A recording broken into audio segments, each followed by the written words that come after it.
प्रश्न नंबर 1 है, भारतीय संविधान में लोकतांत्रिक गणराज्य शब्द किस उद्देश्य को स्पष्ट करता है? ए है वंशानुगत शासन, बी है निर्वाचित सरकार, सी है राष्ट्रपति द्वारा शासन, डी है संसदीय प्रभुत्व। तो क्वेश्चन था, भारतीय संविधान में लोकतांत्रिक गणराज्य शब्द किस उद्देश्य को स्पष्ट करता है? तो हमारा करेक्ट आंसर हो जाएगा निर्वाचित सरकार, यानी बी हमारा करेक्ट हो जाएगा। चलिए अगला क्वेश्चन देख लेते हैं क्या कह रहा है।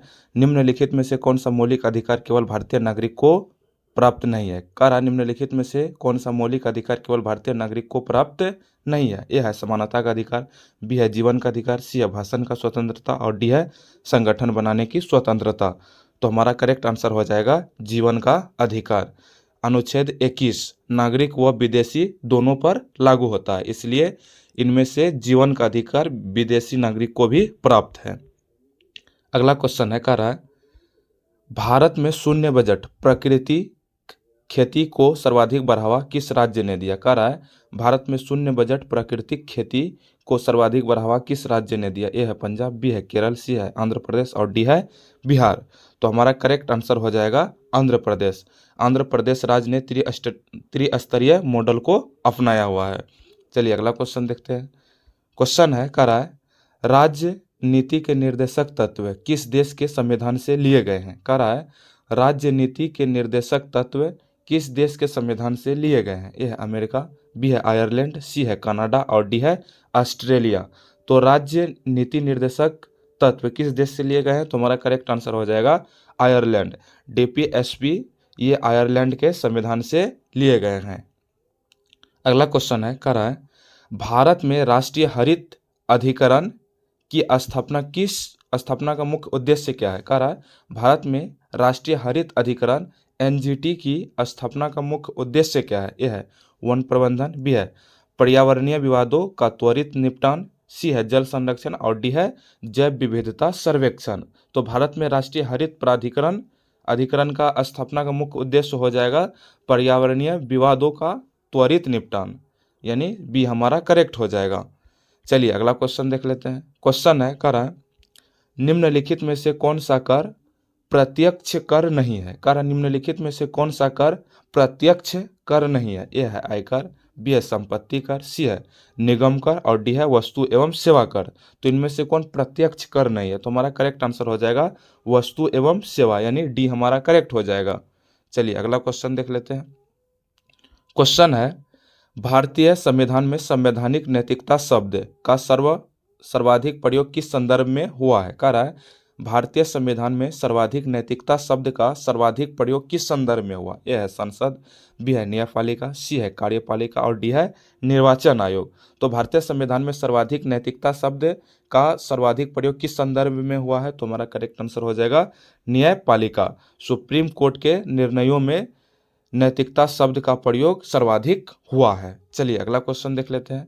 क्वेश्चन है भारत में राज्यपाल की नियुक्ति कौन करता है? भारत में राज्यपाल की नियुक्ति कौन करता है? ए है प्रधानमंत्री, बी है सांसद, सी है राष्ट्रपति और डी है उच्च न्यायालय। तो भारत में राज्यपाल की नियुक्ति कौन करता है? तो हमारा करेक्ट आंसर हो जाएगा राष्ट्रपति। चलिए अगला क्वेश्चन देखते हैं। क्वेश्चन है निम्नलिखित में से कौन सा अनुच्छेद आपातकाल के दौरान राष्ट्रपति को विधायी शक्ति देता है? कह रहा है निम्नलिखित में से कौन सा अनुच्छेद आपातकाल के दौरान राष्ट्रपति को विधायी शक्ति देता है? यह है आर्टिकल 123, बी है आर्टिकल 249, सी है आर्टिकल 250 और डी है आर्टिकल 352। तो हमारा करेक्ट आंसर हो जाएगा आर्टिकल 250, यानी सी हमारा करेक्ट हो जाएगा। राज्य सूची पर संसद कानून बना सकती है और आर्टिकल 250 के अंतर्गत राष्ट्रपति को विधायी शक्ति प्राप्त होती है। चलिए अगला क्वेश्चन देख लेते हैं। क्वेश्चन है भारत में राष्ट्रीय सांख्यिकी कार्यालय एनएसओ किस मंत्रालय के अंतर्गत कार्य करता है? कह रहा है भारत में राष्ट्रीय सांख्यिकी कार्यालय एनएसओ किस मंत्रालय के अंतर्गत कार्य करता है? ए है वित्त मंत्रालय, बी है गृह मंत्रालय, सी है सांख्यिकी एवं कार्यक्रम क्रियान्वयन मंत्रालय और डी है नीति आयोग। तो एनएसओ किस मंत्रालय के अंतर्गत कार्य करता है? तो हमारा करेक्ट आंसर हो जाएगा सांख्यिकी एवं कार्यक्रम क्रियान्वयन मंत्रालय, यानी सी हमारा करेक्ट हो जाएगा। चलिए अगला क्वेश्चन देख लेते हैं। क्वेश्चन है क्विट इंडिया मूवमेंट का प्रस्ताव कांग्रेस के किस अधिवेशन में पारित हुआ था? कह रहा क्विट इंडिया मूवमेंट का प्रस्ताव कांग्रेस के किस अधिवेशन में पारित हुआ था? ए है लाहौर, बी है कराची, सी है बॉम्बे और डी है फैजपुर। तो क्विट इंडिया मूवमेंट का प्रस्ताव कांग्रेस के किस अधिवेशन में पारित हुआ था?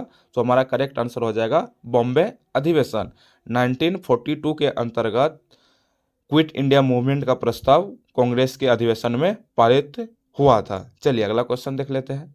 क्वेश्चन है, निम्नलिखित में से कौन सा जैव विविधता सम्मेलन जलवायु परिवर्तन से सीधे संबंधित नहीं है? कह रहा है निम्नलिखित में से कौन सा जैव विविधता सम्मेलन जलवायु परिवर्तन से सीधे संबंधित नहीं है? ए है CBD, बी है UNFCCC और सी है पेरिस समझौता और डी है क्योटो प्रोटोकॉल।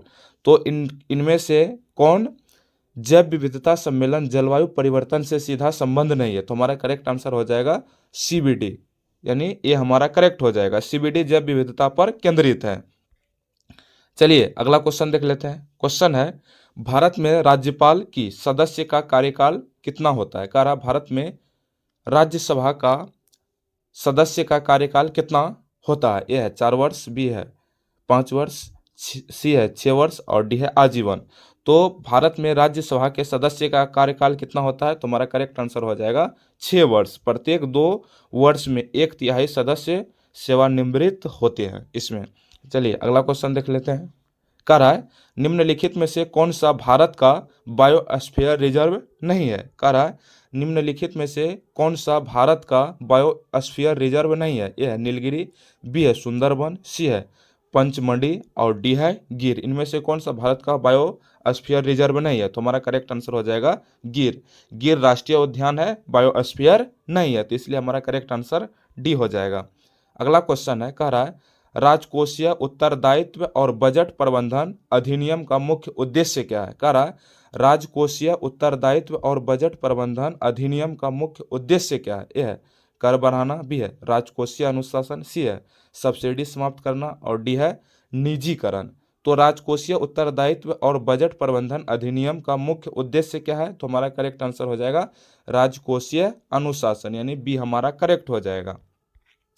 अगला क्वेश्चन है, कह रहा है भारत में राष्ट्रीय मानवाधिकार आयोग किस अधिनियम के तहत गठित हुआ? कह रहा है भारत में राष्ट्रीय मानवाधिकार आयोग किस अधिनियम के तहत गठित हुआ? ए है 1991, बी है 1993, सी है 2000 और डी है 2005।